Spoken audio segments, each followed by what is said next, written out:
کم منہ ما یرید اللہ لیجعل علیکم من حرج، اللہ تعالیٰ تنگی نہیں چاہتا، ولکن یرید لیطہرکم ولیتم نعمتہ علیکم لعلکم تشکرون، وہ تمہیں پاک صاف کرنا چاہتا ہے اور تم پر اپنی نعمتیں پوری فرمانا چاہتے ہیں تاکہ تم اس کے شکر گزار ہو۔ لو جناب، جب یہ آیت مبارکہ اتری تو صحابہ کرام تو جناب صدیق اکبر رضی اللہ عنہ کے گرد جمع ہو گئے، کہنے لگے صدیق اکبر تیرے خاندان کے پہلے ہی بڑے احسانات ہیں، آج ایک اور احسان ہو گیا، ہارون کا گم ہوا عنایت ہم پر ہو گئی۔ تو رب کائنات نے اس پوائنٹ پر لوح محفوظ میں لکھا ہوا تھا، ازل سے فیصلہ تھا کہ ایسے ہار اونٹی کے نیچے جائے گا، پھر لوگ رکیں گے اور پانی کی تڑپ ہوگی، طلب ہوگی، تو پھر میں اپنے محبوب صلی اللہ علیہ وسلم کے گھر کی شان لوگوں کو سناؤں گا کہ ان کا ہار گم ہوتا ہے تو ہمارے لیے قانون بن جاتا ہے۔ وہ تو حکمت تھی، وہ تو حکمت تھی۔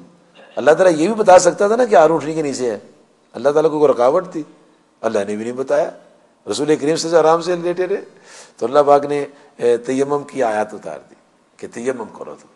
تو اللہ تبارک و تعالیٰ جل مجد الکریم نے اپنے محبوب صلی اللہ علیہ وسلم کو جو علم دیا ہے، اس علم کی روشنی میں جی آپ نے فرمایا کہ اے پہاڑ تیرے اوپر نبی اللہ علیہ الصلوۃ والسلام کھڑے ہیں، تیرے اوپر ابو بکر صدیق کھڑے ہیں رضی اللہ عنہ، اور 2 شہید تیرے اوپر کھڑے۔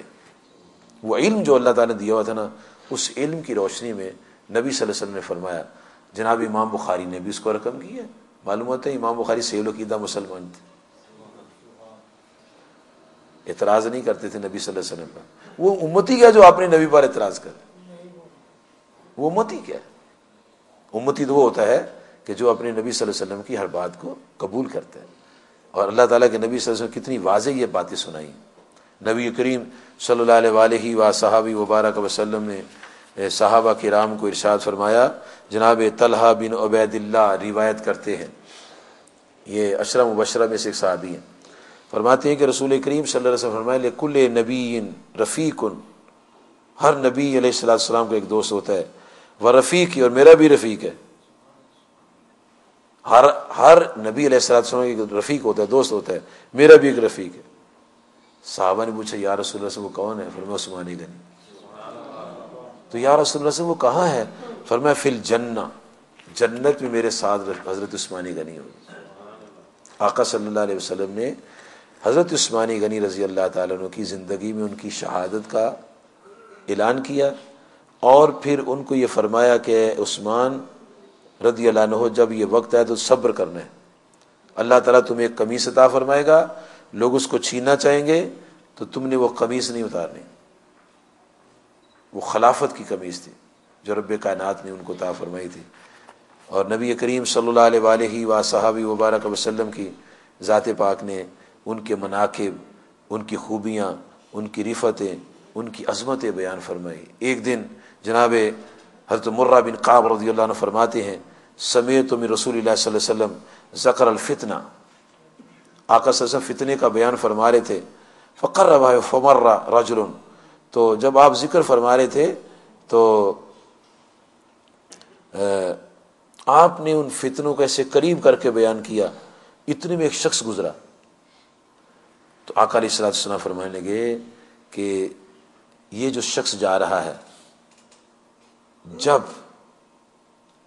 وہ فتنہ آئے گا، یہ شخص جس نے اپنے اوپر چادر لپیٹی ہوئی ہے، جب وہ دن آئے گا، جب فتنہ آئے گا نا، تو یہ شخص اس دن ھذا یومئذ علی الہدی، یہ شخص ہدایت پر ہوگا، یہ صراط مستقیم پر ہوگا، یہ سچ پر ہوگا، یہ حق پر ہوگا۔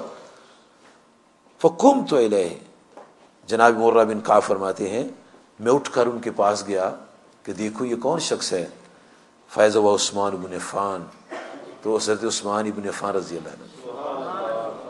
آقا صلی اللہ علیہ وسلم کی زندگی میں ان کی سچائی اور ان کی ہدایت پر ہونے کا اعلان فرمایا کہ یہ شخص اس فتنے میں، جو فتنہ آئے گا نا، فتنہ ہوگا تو یہ شخص اس وقت حق پر ہوگا۔ اور آقا کریم صلی اللہ علیہ وسلم فرمایا کہ جب وہ فتنہ آئے گا، ذکر رسول اللہ صلی اللہ علیہ وسلم فتنۃ، آپ نے اس فتنے کا ذکر کیا، فقال یقتل ھذا فی مظلوم لعثمان، تو آقا علیہ السلام فرمایا کہ عثمان غنی اس فتنہ میں مظلوم شہید کر دیے جائے، ظلم کیا جائے گا ان پر، ظالمانہ طور پر ان کو شہید کیا جائے گا۔ اور کتنے وہ ظالم لوگ تھے کہ جنہوں نے آپ کے گھر کا محاصرہ کر لیا. اور دادا صاحب رحمۃ اللہ علیہ فرماتے ہیں کہ جب مصری بلوائیوں نے محاصرہ کیا تو حضرت امام حسن رضی اللہ عنہ آپ کے سامنے آپ کے پاس آئے تو آ کے عرض کرتے ہیں یا امیر المومنین، آپ میرے حق کے امام ہیں، تو امام حق کی مرا، آپ میرے حق کے امام ہیں، تو آپ مجھے اجازت فرمائیں میں ان سے مجادلہ کرتا ہوں، قتال کرتا ہوں، ان کو مارتا ہوں میں. تو آپ نے فرمایا یا ابن اخی، اے میرے بھائی کے بیٹے. وہ کہتے ہیں اے حق کے امام. تو عثمان غنی رضی اللہ عنہ فرماتے ہیں میرے بھائی کے بیٹے، تم لوٹ جاؤ، آرام کرو، میں اللہ کے حکم کا انتظار کرتا. یہاں دادا صاحب رحمۃ اللہ فرماتے ہیں کہ جب حضرت ابراہیم علیہ السلام کو نمرود نے آگ میں ڈالا تو وہاں جبرائیل علیہ السلام آئے، اور جب عثمان غنی رضی اللہ عنہ کا بلوہ ہوا تو وہاں امام حسن آئے. انہوں نے بھی یہ عرض کیا حضور کو میری مدد کی ضرورت ہے، تو آپ نے کہا نہیں. انہوں نے بھی عرض کیا حضور میری مدد کی ضرورت ہے، فرمایا نہیں. انہوں نے بھی اللہ پر چھوڑی بات. تو آپ فرماتے ہیں ایک کو اللہ نے بچا لیا اور دوسرے کو شہادت کا جام پلا دیا، ایک شہید ہو گئے. فرماتے ہیں یہ امام حسن جو ہیں یہ مقام جبرائیل علیہ السلام پر تھے، وہاں جبرائیل علیہ السلام آئے تھے، یہاں امام حسن آئے تھے. اور جناب حضرت ابراہیم علیہ السلام اولو العزمی کے مقام پر تھے جی، اور جناب عثمان غنی بھی اولو العزمی کے مقام پر تھے. اور انہوں نے صبر کیا، انہوں نے بھی صبر کیا، لیکن ان کو شہادت نصیب ہوئی. اور ان کے لیے اللہ نے فرما دی یا نار کونی برد و سلام علی ابراہیم، اے آگ ابراہیم علیہ السلام پر ٹھنڈی ہو جا، سلامتی والی ٹھنڈی ہو جا. لیکن جناب عثمان غنی رضی اللہ عنہ کو اللہ پاک نے جام شہادت عطا فرمایا جی. یہ عثمان غنی رضی اللہ عنہ وہ ہستی ہیں کہ جن کے لیے نبی صلی اللہ علیہ وسلم ہمہ وقت راضی رہتے تھے، اور آپ اللہ کے حضور دعا کرتے تھے کہ یا اللہ میں عثمان سے راضی ہوں، تو بھی عثمان غنی سے راضی ہو. جب عثمان غنی مدینہ شریف تشریف لائے تھے تو وہاں ایک میٹھے پانی کا کنواں تھا جس کا پانی یہودی کا قبضہ اس پر تھا، یہودی کا وہ کنواں تھا، تو وہ پانی بیچا کرتا تھا اور بڑا تنگ کرتا تھا مسلمانوں کو. تو جناب سرکار کائنات صلی اللہ علیہ وسلم نے جب ترغیب فرمائی تو عثمان غنی رضی اللہ عنہ نے وہ کنواں خرید لیا، اور وہ کنواں خرید کے اللہ کی راہ میں وہ وقف کر دیا.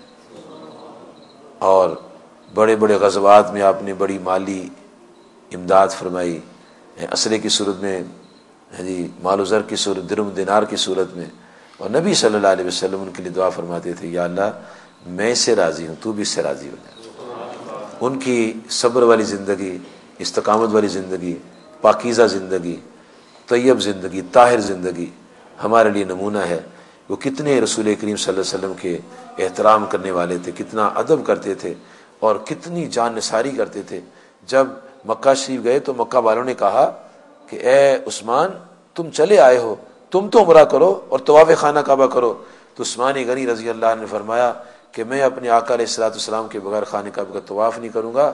تم تو طواف کہتے ہو، میں خانہ کعبہ دیکھنا بھی نہیں چاہتا، میرے آقا پاک میرے ساتھ نہیں صلی اللہ علیہ وسلم. تو ادھر صحابہ کرام نے عرض کیا یا رسول اللہ صلی اللہ علیہ وسلم عثمان غنی کتنے خوش نصیب ہیں، وہاں گئے ہوئے ہیں اور طواف کر رہے ہوں گے. تو آقا علیہ الصلوۃ والسلام بھی جانتے تھے میرے عثمان کو میرے ساتھ کتنی محبت ہے، کیسی عقیدت ہے. فرمایا لوگوں سنو، میرا عثمان میرے بغیر طواف نہیں کرے. یہ عقیدت اور یہ محبت ہے ہمارے ایمان کی روشنی ہے. ہم ان سے محبت کرنی ہے، ان سے عقیدت رکھنی ہے، ان کا دم بھرنا ہے، ان کے نقش قدم پر چلنا ہے، اور ان سے ایسا پیار کرنا ہے کہ جب کل قیامت کا دن آئے تو اللہ تعالی ہمیں ان کا ساتھ عطا فرمائے. امام مسلم نے صحیح مسلم میں حدیث لکھی ہے المرء مع من احبا، قیامت کے دن انسان اسی کے ساتھ ہوگا جس کے ساتھ اس کو محبت ہوگی. جب ہم اللہ کے پیاروں سے محبت کریں گے تو جہاں اللہ کے پیارے ہوں گے ہمیں بھی جگہ مل جائے گی. اللہ تعالی ہمیں ان کی محبت عطا فرمائے، ان کی عقیدت و احترام عطا فرمائے، ان کی مقدس زندگیوں کے مطالعہ کی توفیق عطا فرمائے، اور اپنے قلوب کو منور کر کے اپنی دنیا اور آخرت کو سجانے کی توفیق عطا فرمائے. وآخر دعوانا ان الحمد للہ رب العالمین.